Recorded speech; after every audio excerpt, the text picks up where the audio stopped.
Alarms filled the shuttle before I even opened my eyes. Red lights swept across the cabin walls, and the voice of the ship's computer repeated the same warning over and over. Unknown vessels closing. Unknown vessels closing. I pulled myself up from the crash seat and looked through the narrow window.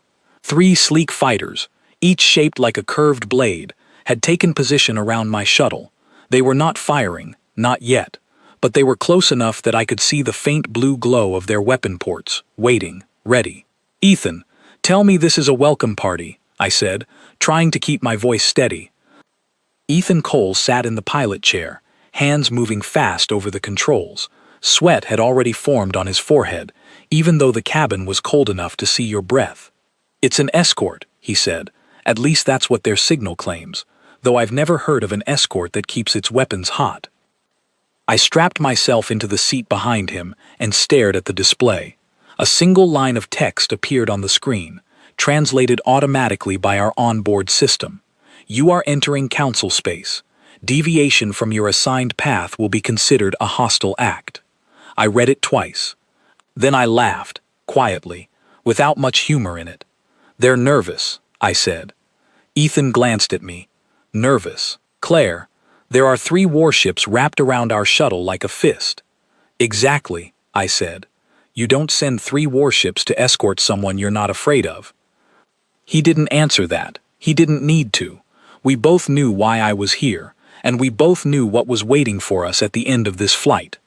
3 years ago, a strange light appeared in the sky above every city on Earth at the same moment. It was not a comet. It was not a satellite. It was a signal, broadcast in every language we had ever spoken, even languages that had been dead for centuries. The message was simple: "You have been found. Prepare to answer for yourselves." At first, people thought it was a hoax, or a mistake, or the beginning of something wonderful. Governments argued, scientists tried to trace the source, religious leaders spoke of prophecy fulfilled, and then, 6 months later, a ship the size of a small moon entered our solar system and took position near the orbit of Mars, close enough to be seen without a telescope on a clear night. That was when we learned about the Galactic Council. They did not come to greet us. They came to inform us. A council of ancient species, they said, had governed the trade routes and territories of this part of the galaxy for longer than human civilization had existed. Every new species that reached a certain level of technology was found, evaluated, and placed into a tier. Tier 1 species held seats on the council itself. Tier 2 species had voice but no vote. Tier 3 species, the newest and least trusted, were required to submit to oversight until they proved themselves worthy of more freedom. Earth, they decided, was Tier 3. Primitive, unstable, and dangerously unpredictable, according to the reports they had gathered from old probes that had drifted through our system decades earlier. Probes that had seen only wars and smoke and little else, because that was all they were ever allowed to see. For 3 years, Earth said nothing back. We built, we planned, we waited, and now, on the 1000th day since first contact, the Council had grown tired of our silence. They sent a formal decree, delivered not by ambassador, but by warning shot fired near one of our unarmed research vessels. Comply, or face consequences. I was chosen to deliver Earth's answer in person, not because I was the highest-ranking officer available, and not because I had the most experience with diplomacy. I was chosen because I understood exactly what this meeting really was. It was not a negotiation. It was a performance, and every side of it mattered, from the words that would be spoken to the calm on my face as I spoke them. The fighters escorted us the rest of the way in silence. As we crossed into the shadow of the council station, I finally understood why they called it the threshold. It was not simply large, it was endless. Towers of pale metal rose from its surface like the spires of some enormous cathedral, and lights moved along its curves in slow, deliberate patterns, like the station itself was breathing. Ethan brought the shuttle down onto a landing platform surrounded by vessels from a dozen different species, each one stranger than the last. Some were smooth and organic, grown rather than built. Others bristled with weapons displayed openly, a warning wrapped in polished metal. I saw markings I did not recognize, symbols that meant nothing to me, and flags belonging to worlds I had never heard named. "You don't have to do this alone," Ethan said, as the engines powered down. "Yes, I do," I said. "That's the point." He looked at me for a long moment, then nodded once, the way soldiers do when they understand there is nothing left to argue. "Then go remind them who they're dealing with." I stepped out of the shuttle into air that smelled faintly of ozone and something metallic I couldn't name.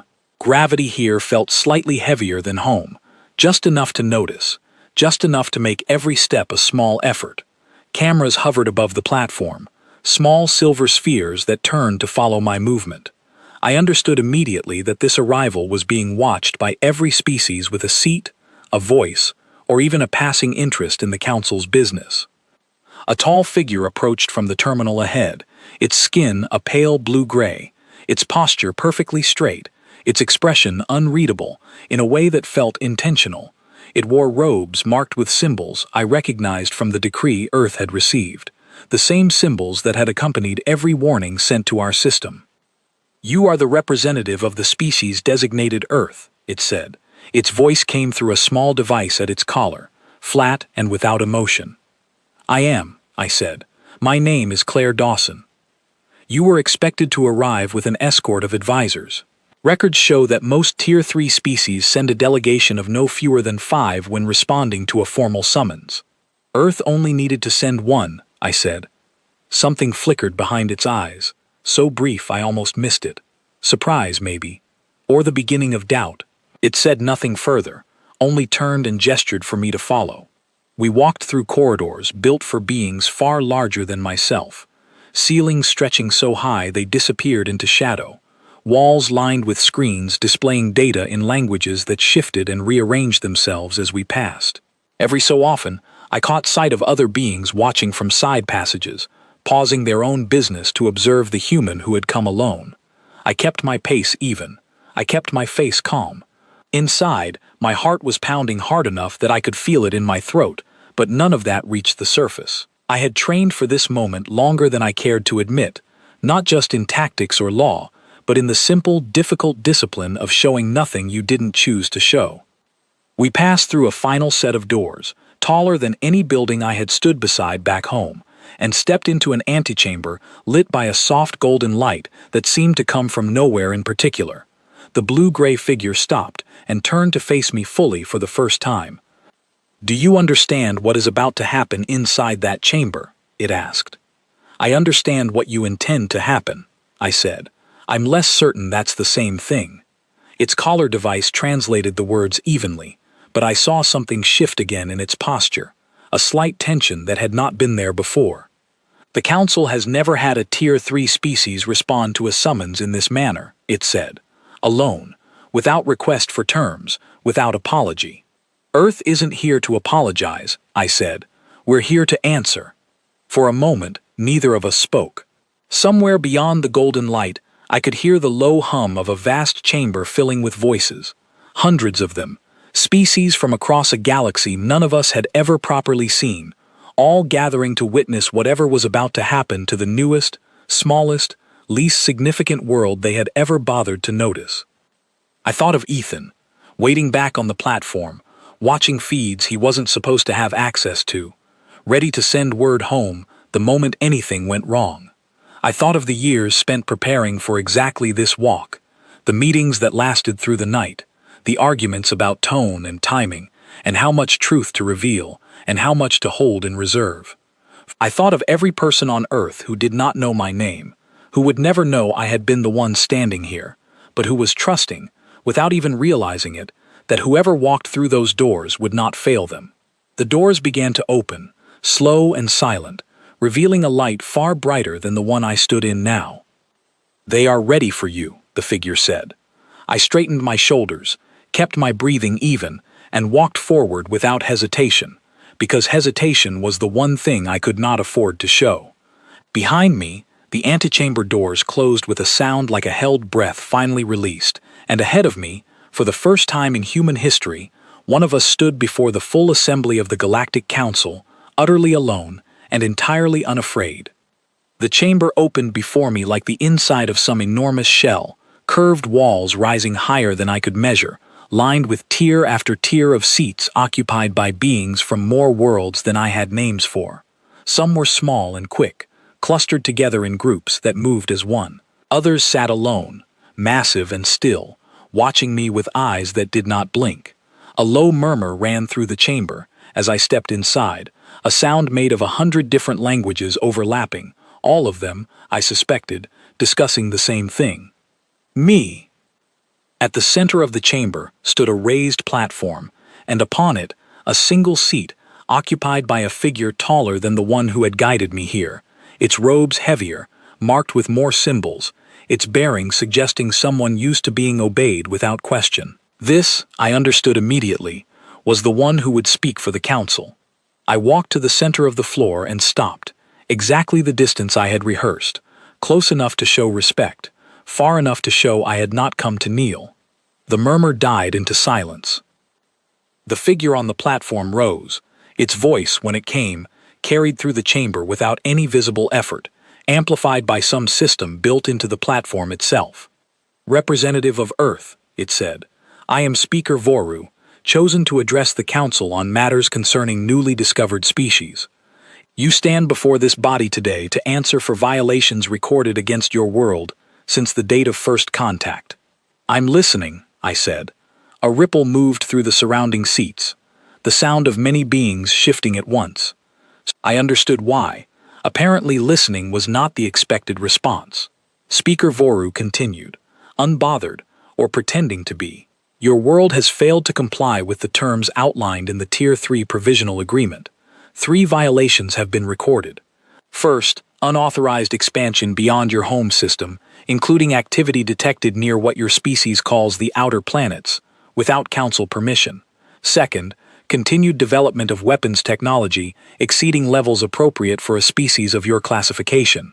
Third, refusal to pay the newcomer tithe, a resource contribution required of all species under Council oversight during their evaluation period." I let the silence sit for a moment before I answered, long enough that a few of the beings closest to me leaned forward slightly, unsure whether I intended to speak at all. "I have some questions about those violations," I said, "before I respond to them." Speaker Voru's posture did not change, but something in its collar device seemed to hesitate before translating its reply. "This is not the format for questions. You are here to answer." "With respect," I said, "I can't answer accusations I don't fully understand, and I don't think anyone in this chamber wants a response built on a misunderstanding." A pause. Then, from somewhere in the upper tiers, a voice called out, not translated through any device I could see, but clear enough to carry, "Let her ask." I did not turn to look for the source. I kept my eyes on Speaker Voru, who after a long moment inclined its head slightly. "Proceed." "The first violation," I said, "unauthorized expansion beyond our home system. Can you tell me what activity was detected, and when?" Speaker Voru gestured, and a screen appeared in the air above the platform, displaying old imagery, grainy and distant, showing something small moving among the outer planets of our system. "Recorded 11 years ago," it said. "A vessel of human origin, operating beyond what this council considers your rightful territory. 11 years. I almost smiled, but caught myself before it reached my face. That was long before first contact, long before we knew anyone was watching at all. "That vessel," I said, "was an unmanned probe. It carried no weapons, no crew, and no intention of claiming anything. It was launched to study the ice moons of our own solar system, which, until 3 years ago, we did not know belonged to anyone but us." Another murmur, quieter this time, more thoughtful than accusatory. "The Council's territorial boundaries," Speaker Voru said, "apply regardless of a species' awareness of them." "That may be true," I said, "but it raises a question. If Earth was never told these boundaries existed, how can 11-year-old activity from an unmanned science probe count as a violation of an agreement we didn't sign until 3 years later?" Speaker Voru did not answer immediately. I watched its collar device flicker, and for the first time, I understood that even this translation system had limits, moments where it could not smooth over the truth fast enough to keep pace with the question. "The second violation," I continued, before the silence stretched too long, Weapons development exceeding appropriate levels for our tier. I'd like to know what levels you consider appropriate and how they were measured. Your species has developed vessels capable of interstellar travel, Speaker Voru said. Combined with weapon systems recovered from surface conflict data, this council determined your technological trajectory posed a risk inconsistent with Tier 3 status. Surface conflict data, I repeated, gathered from probes that observed us decades ago, during periods of conflict that no longer exist in the same form. Is that correct? Speaker Voru's silence answered before its voice did. The most recent comprehensive survey of Earth was conducted 43 years ago. The chamber went very quiet. 43 years, I said, letting the number sit in the air. Since then, my species ended 3 of the wars your data describes. We built medical systems that treat illnesses that once killed millions every year. We reduced hunger to levels lower than at any point in our recorded history. And yes, we also developed technology capable of interstellar travel, because survival taught us that waiting for permission has never kept anyone safe. I turned slowly, taking in the tiers of seats surrounding me, letting my gaze pass over as many of the watching faces as I could. You are judging my entire species, I said, based on information older than I am. For the first time since I had entered the chamber, Speaker Voru seemed to search for words rather than simply produce them. The Council's methods have proven reliable for centuries, it said, though the certainty in its voice had thinned considerably. Reliable for judging species who never noticed they were being watched, I said. Earth noticed. That single sentence did more to the chamber than anything I had said before it. Beings that had been murmuring quietly fell fully silent. Others straightened in their seats, attention sharpening. Speaker Voru's collar device paused before translating its next words, as though even the machine understood the weight of what it was about to carry.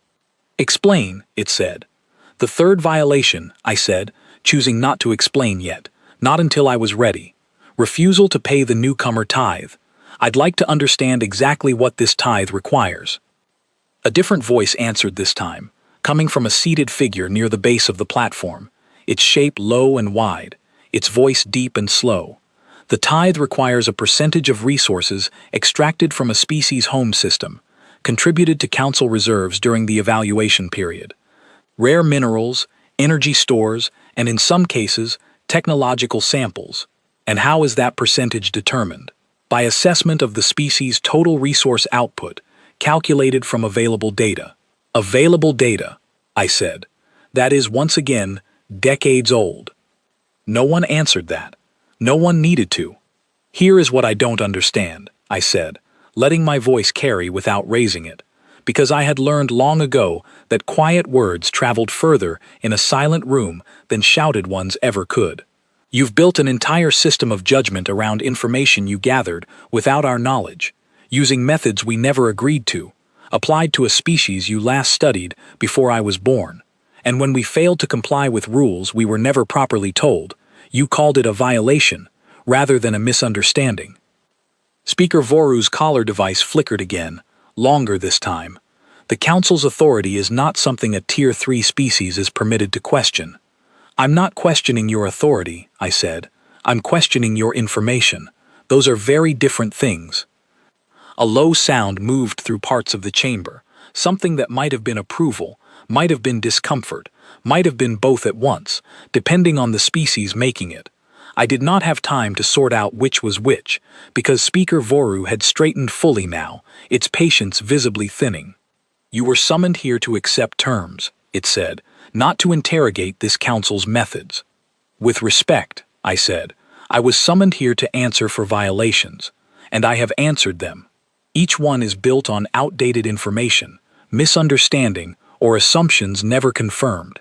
If this council intends to govern fairly, then surely accuracy matters as much as authority. Speaker Voru did not respond right away. Instead, it looked past me, toward the higher tiers, as though searching for support that did not immediately arrive.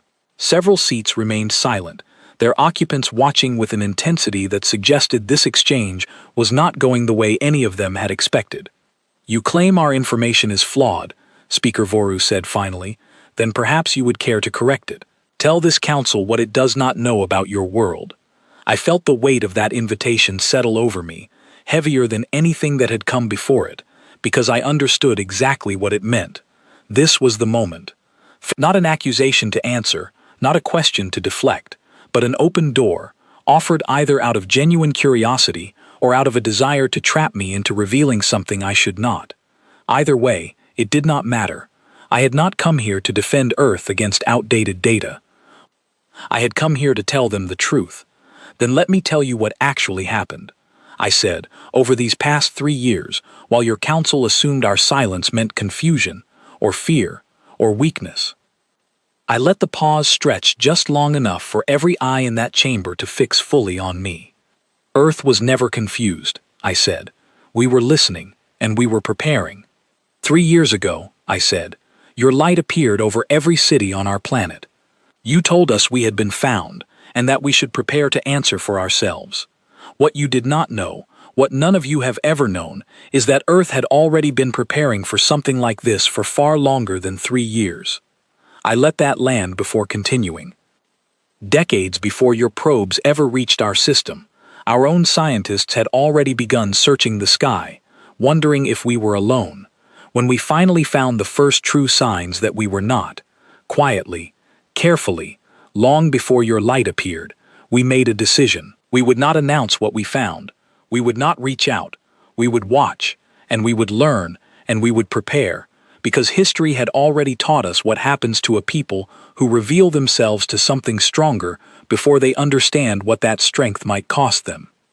Speaker Voru's collar device translated every word evenly, but I noticed its posture had gone rigid, the kind of stillness that comes from genuine surprise rather than practiced control. You are suggesting your species had prior knowledge of other civilizations, it said, before formal contact occurred. I'm not suggesting it, I said. I'm telling you it happened.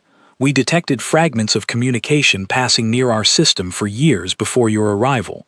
Signals never meant for us. Conversations between other species discussing territory, trade, and tribute. We could not understand most of it, but we understood enough to know one thing clearly.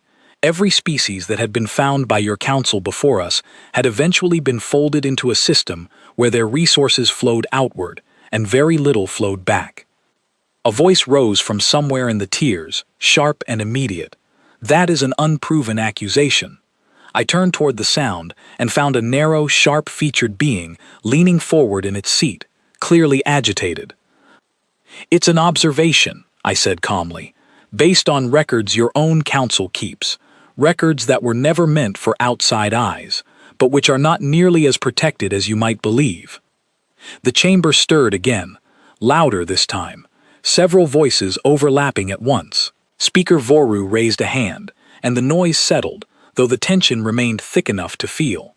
Continue, Speaker Voru said, and I noticed for the first time real uncertainty in its voice. When your light finally appeared above our cities, I said, we were not surprised. We were relieved, in a strange way, because it meant the waiting was over, and we could finally see clearly what we were dealing with. Your ship arrived, massive and silent, and your first message to us was not a greeting. It was a classification, Tier 3, primitive, unstable, judged not by who we had become, but by fragments of old data gathered from probes that had only ever glimpsed our worst moments. I paused, letting my next words settle carefully into place. So we let you believe exactly what your data suggested. We showed you fleets that looked outdated by your own council's standards, ships built for show rather than strength, docked openly where your scanners could count them and measure them and file them away as further proof that we were exactly as primitive as you expected. Meanwhile, the vessels that actually mattered remained hidden, built quietly across 3 years, in locations your surveys never reached, because your surveys were designed to look for what you expected to find, not for what we chose to show you. Before Speaker Voru could respond, the low-toned being near the base of the platform spoke again, its voice careful. If your species deliberately concealed its true capability from this council, that itself could be considered a violation under the terms of the provisional agreement. With respect, I said, turning toward it. Earth never signed the provisional agreement. It was issued to us. We were told to comply, not asked to agree. A contract only binds the parties who chose to accept it, and no one on my world was ever given the chance to accept or refuse. The being studied me for a long moment, then settled back into its seat without further argument, though its posture suggested it was filing the point away rather than dismissing it. Speaker Voru raised a hand slightly, drawing attention back to itself. Even granting your argument, concealment implies distrust. This council extended contact in good faith. This council extended a classification, I said, delivered by warning shot near an unarmed research vessel. I would be careful about the word good faith. It carries a meaning, and I'm not certain your council has earned the right to use it yet, not with us. A few scattered sounds rippled through the upper tiers, something between discomfort and quiet agreement. Speaker Voru's collar device stayed silent for a long moment before finally translating a single word. Why? Because a species judged as weak is treated carelessly, I said. And a species treated carelessly reveals more about the one judging it than the one being judged. We needed to understand exactly how this council operates before deciding how Earth would respond. Threats do not respond well to fear, they respond well to leverage, so we built leverage, quietly, while you filed us under primitive and moved on to matters you considered more urgent. A murmur spread through the chamber again, but this time it did not feel like disbelief. It felt like the slow, uncomfortable realization of beings who understood they had underestimated something badly, and were only now beginning to grasp how badly. You claim to have built hidden fleets, Speaker Voru said. Even if this is true, a single world's defenses, however well concealed, would not be enough to challenge the full authority of this council. You're right, I said, it wouldn't be. Which is why Earth did not spend these 3 years building alone. The chamber went utterly still. During your survey of our system, I continued, your scanners recorded very little activity beyond our own world, because that is all they were looking for. What they missed were the quiet channels our scientists opened once we understood the signals we had intercepted.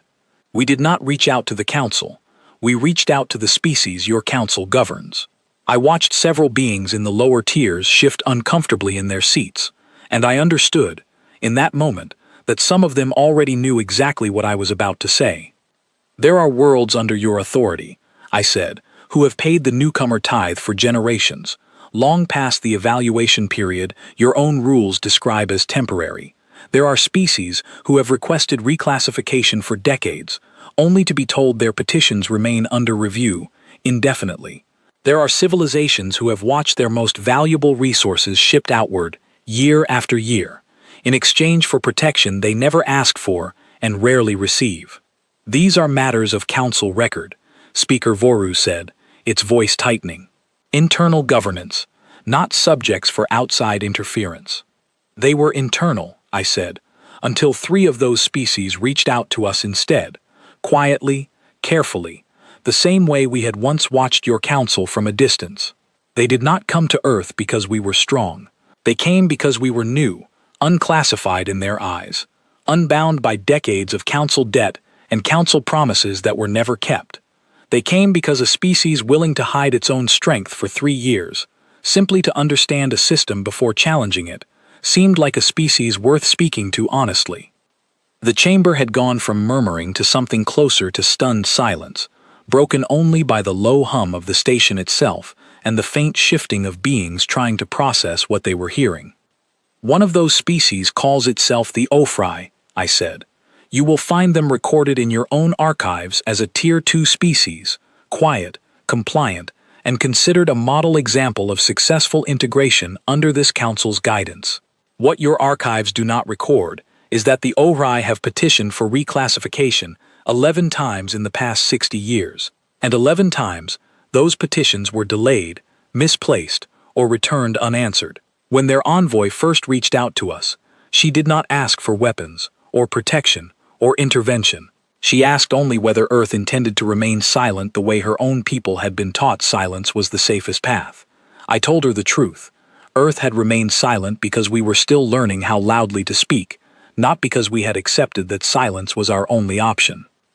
A low sound moved through the chamber at the mention of the ThemHFY, and I noticed several beings glance toward a cluster of seats near the middle tiers, where a group of slender, pale-skinned delegates sat unusually still, watching the exchange with an intensity that told me everything I needed to know about how closely they had been following this conversation.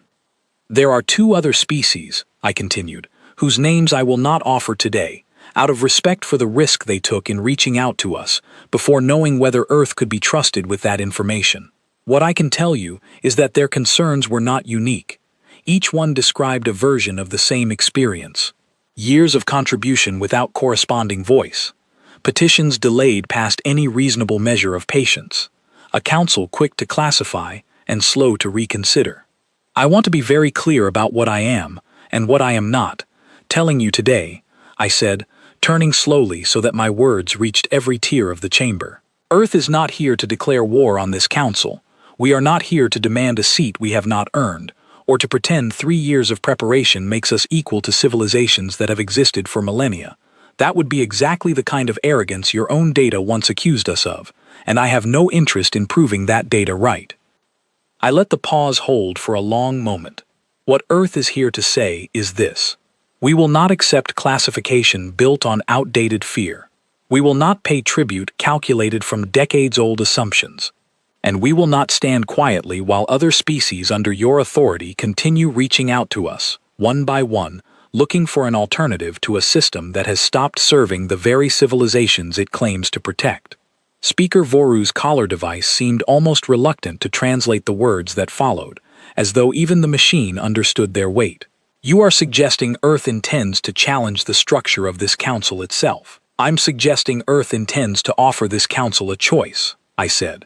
Reform the way you evaluate new species, honestly and fairly, using information gathered with consent rather than surveillance. Reconsider the terms placed on worlds who have long outgrown the reasons those terms were first applied, or continue as you are, and watch more species quietly turn away from a council that no longer represents protection and toward a newer world willing to listen. For a long moment, no one in the chamber spoke.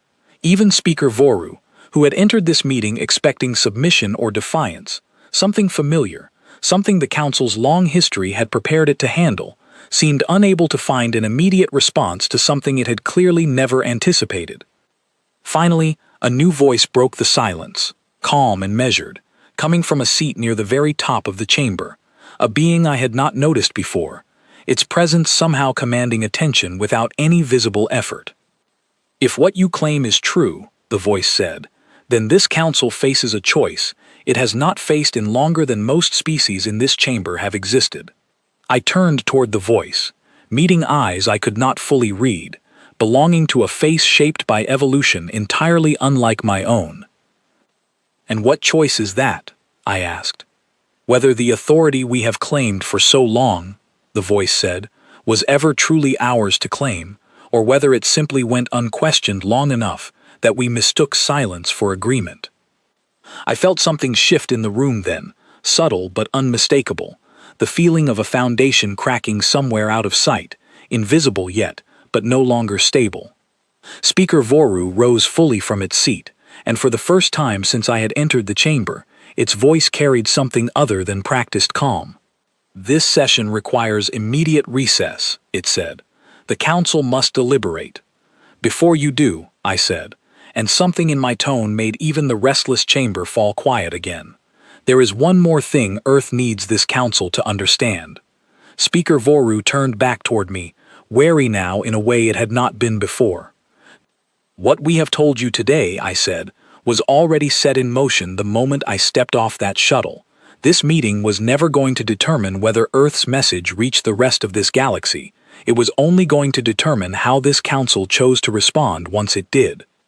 The chamber erupted into overlapping voices, some outraged, some anxious, some quietly urgent, and beneath all of it, I felt something I had not expected to feel standing alone in a room full of beings who had, until minutes ago, considered my entire species beneath their notice. I felt for the first time since stepping off that shuttle that Earth had already won something no fleet or weapon could have won for us. Their attention, their doubt, and whether they wanted to admit it yet or not, their fear. The chamber had barely settled into an uneasy quiet when the doors at the far end burst open, and a new figure strode in, moving with the sharp, urgent pace of someone carrying news that could not wait for procedure. It crossed the floor and climbed the platform steps, leaning close to Speaker Voru, speaking in a low voice that the collar devices did not translate. Whatever it said, the effect on Speaker Voru was immediate. Its posture, already tense, went rigid, and when it turned back toward the chamber, the calm control it had carried since the start of this meeting was gone entirely. "Explain this," Speaker Voru said, its voice sharp, directed at me now with none of the careful formality from before. "Vessels have decloaked at the edge of council space. Dozens of them.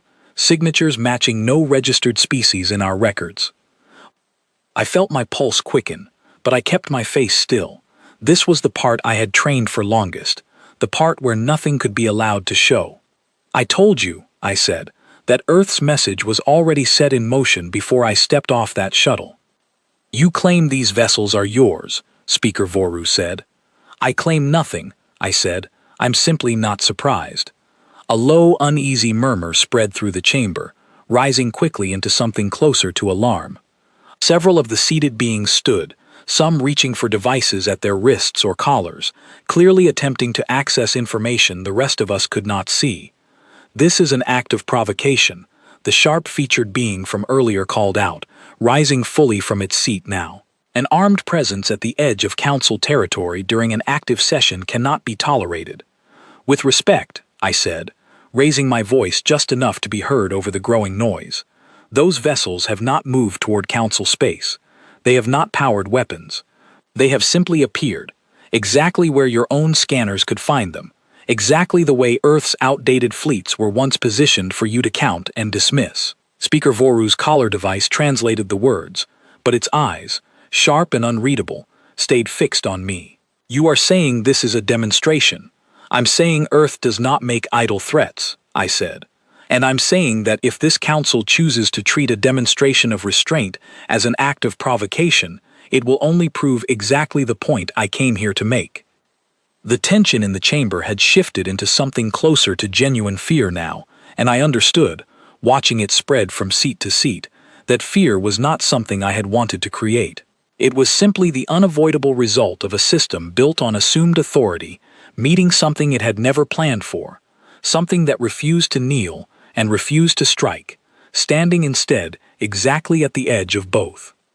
One of the slender, pale-skinned delegates I had noticed earlier rose from the middle tiers, its voice trembling slightly, though whether from fear or resolve I could not tell. "Speaker Voru, the ThemHFY delegation wishes to be recognized." Speaker Voru hesitated, clearly reluctant to surrender any further control of the session, but the wide-framed elder beside the platform inclined its head firmly, and after a tense pause, Speaker Voru gestured for the delegate to speak. "For 60 years, the ThemHFY delegate said, its voice growing steadier with each word, "my people have waited for a council that promised review and delivered delay. We did not reach out to Earth because we sought conflict. We reached out because we had run out of patience for silence. If this chamber intends to treat that as provocation, then I would ask this council to consider what message it sends to every world still waiting quietly for a fairness that has not yet arrived." The chamber absorbed this in a heavy stillness, and I watched Speaker Voru's collar device pause longer than it had at any point during the session, as if even the machine understood there was no smooth translation for the silence that followed. A low-toned voice called out from the lower tiers, one of the beings who had shifted uncomfortably earlier when I mentioned species reaching out to Earth directly.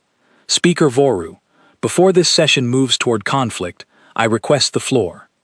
Speaker Voru, visibly struggling to reclaim command of the room, gestured sharply for the being to proceed. It rose slowly, its wide frame moving with deliberate care, and when it spoke, its voice carried none of the outrage filling the rest of the chamber, only something quieter and somehow heavier. "I recognize these vessels," it said, "not the ships themselves, but the manner of their arrival. Quiet, positioned, waiting rather than advancing. This is not the arrival of an enemy preparing to strike. This is the arrival of someone who has learned exactly how this council responds to fear, and has chosen not to give it one. The chamber fell into a strange, uncertain quiet, the kind that comes when the mood of a room shifts faster than the beings inside it can fully process. I thought, in that brief pocket of silence, of Laura Bennett, the woman who had trained me for meetings just like this one, though neither of us had ever imagined the stakes would reach quite this high.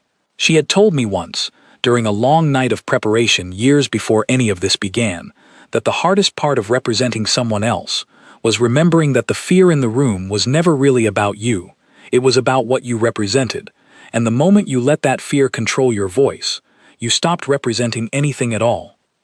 She had not lived to see this day. An illness, unrelated to any of this, had taken her 2 years before Earth's fleets were ready, before the alliances with distant species had fully formed, before I had ever imagined I would be the one standing in a chamber like this. I carried her voice with me anyway, quiet and steady beneath my own, reminding me that composure was not the absence of fear, but the refusal to let it speak for you.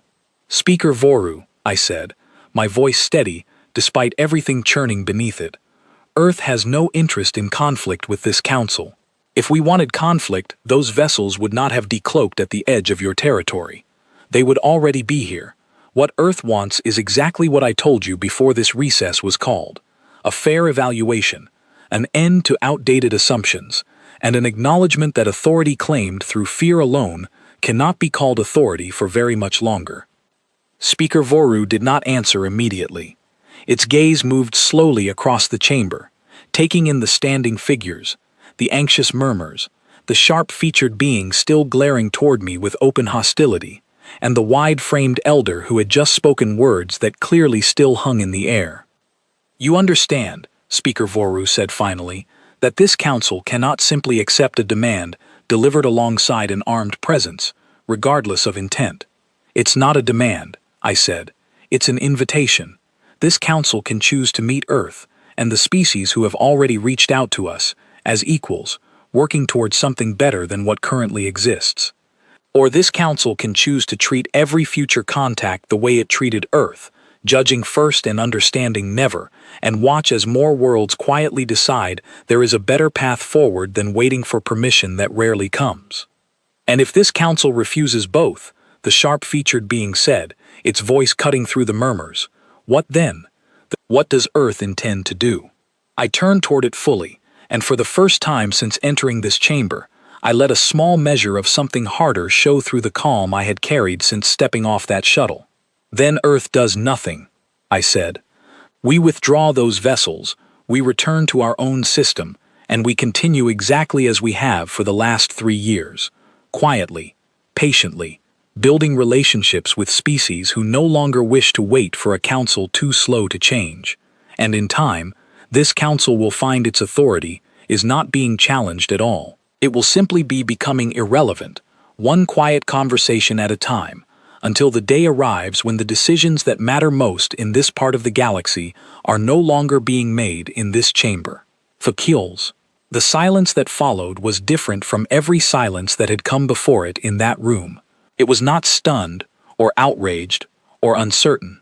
It was the particular stillness of beings finally understanding the true shape of the choice standing in front of them, and realizing, perhaps for the first time in a very long while, that the outcome was no longer entirely within their control. Speaker Voru straightened slowly, its collar device pausing before it finally spoke again, its voice quieter now than it had been at any point since I entered the chamber. "This council requires time to deliberate," it said, formally, and without further disruption. "Earth understands the value of careful deliberation," I said. "We spent 3 years practicing exactly that." A few scattered sounds moved through the chamber then, not quite laughter, but something close to it, the kind of release that comes when unbearable tension finally finds a small crack to escape through. Even the wide-framed elder inclined its head slightly, an expression I could not fully translate, but which felt, unmistakably, like respect.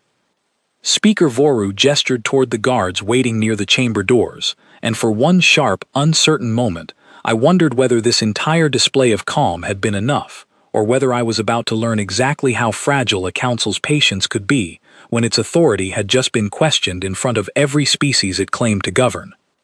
"Escort the representative from Earth to the recess chamber," Speaker Voru said. "She will remain as our guest, under full protection, until this council reaches a decision." Guest, not prisoner. I let myself breathe, quietly, carefully, without letting the relief reach my face. As the guards approached, moving with far more caution than authority now, I glanced once more toward the tiers surrounding me, taking in the mixture of anger, curiosity, and something that looked increasingly like reconsideration on the faces turned toward me. Whatever this council decided in the hours ahead, one thing had already changed permanently within these walls, and I could feel it settling into the room like the last echo of a bell. They had entered this session certain of exactly who they were dealing with. They were leaving it with no such certainty at all. The recess chamber was smaller than I expected, quiet in a way that felt almost strange after the noise of the main chamber, its walls lined with soft light instead of the golden glow from before. 2 guards remained outside the door, and though Speaker Voru had called me a guest, I understood well enough that the word carried weight in both directions. I sat alone for what felt like hours, though the station's chronometers, when I finally thought to check them, told me it had only been 90 minutes. 90 minutes for an entire council to decide what to do with the truth I had placed in front of them, a truth that could not be unheard and could not be quietly filed away, the way so much of Earth's history had once been dismissed. I thought about what waited for me if this went badly. Not death, I suspected. A council that valued procedure as deeply as this one seemed unlikely to make a martyr of its first honest challenger. But detention, certainly. Delay. An attempt to quiet Earth's message by quieting its messenger, buying time to prepare a response strong enough to undo whatever damage had already been done in that chamber. I also thought about what waited for me if this went well, and found, to my surprise, that I had spent so many years preparing for confrontation that I had given very little thought to what came after. The door opened before I had fully worked through that thought, and the blue-gray figure who had first guided me into the station stood in the frame, its expression, as always, difficult to read. "The council has reached a decision," it said. I rose to my feet, steadying myself with a breath I hoped no one could hear. "Then let's hear it." The main chamber, when I returned to it, felt different than before. The murmurs had settled into something quieter, more deliberate, and as I crossed the floor to my earlier position, I noticed several beings watching me with an attention that felt less like judgment now, and more like genuine curiosity. Speaker Voru rose as I took my place, and for the first time, its voice carried something that almost resembled uncertainty, though it worked visibly to keep that uncertainty from showing. "Representative Dawson," it said, using my full name for the first time since I had arrived. "This council has reviewed the claims presented today, alongside independent verification of the vessel signatures reported at the edge of our territory." I said nothing, waiting. "The information provided regarding the age and accuracy of Earth's evaluation data has been confirmed as substantially outdated," Speaker Voru continued. "Furthermore, this council has received, within the last hour, formal inquiries from 3 separate species currently under council jurisdiction, requesting clarification regarding Earth's stated willingness to engage in direct dialogue outside of council channels." A ripple moved through the chamber at that, quiet but unmistakable. "Given these developments," Speaker Voru said, "this council finds it necessary to suspend the violations previously recorded against Earth, pending a complete and updated evaluation, conducted with Earth's full participation and consent, rather than through unilateral observation." I felt something loosen in my chest, though I kept my expression carefully even, because I understood this was not yet the whole answer. "Additionally," Speaker Voru continued, "this council acknowledges the concerns raised today regarding the treatment of species whose evaluation periods have extended well beyond their original terms. A formal review of all current tier classifications has been ordered, to begin within this cycle." The wide-framed elder who had spoken earlier rose slightly from its seat, inclining its head toward me in a gesture I now understood clearly as respect.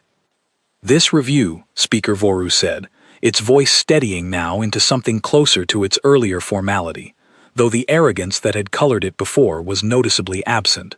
Will include direct testimony from species who have not previously been given voice within this chamber.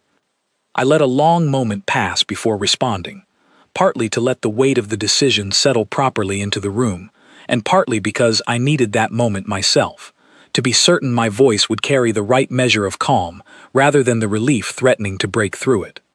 Earth accepts this decision, I said, and welcomes the opportunity to participate in an evaluation built on current understanding rather than outdated fear. Speaker Voru inclined its head, the closest thing to a genuine gesture of respect I had seen from it since arriving.